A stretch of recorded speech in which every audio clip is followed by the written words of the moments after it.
तिहिन दो 9 जून तिहिन दिन बिरसा मुंडाय गज लेना। 9 जून 1960 रे जन्म लेनाय 15 नवेम्बर 1875 साल रे। उनी रांची रेनांग उलीहातू आतू रे जन्म लेना। उनी मिटान साधारण हड़े तहे काना, बांग नेताय तहे कान, बांग मंत्री तहे कान, चिली हो बाय तहे काना।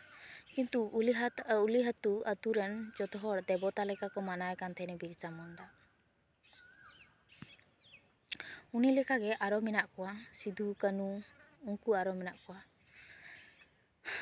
आरो एमान को मेनाक कोआ।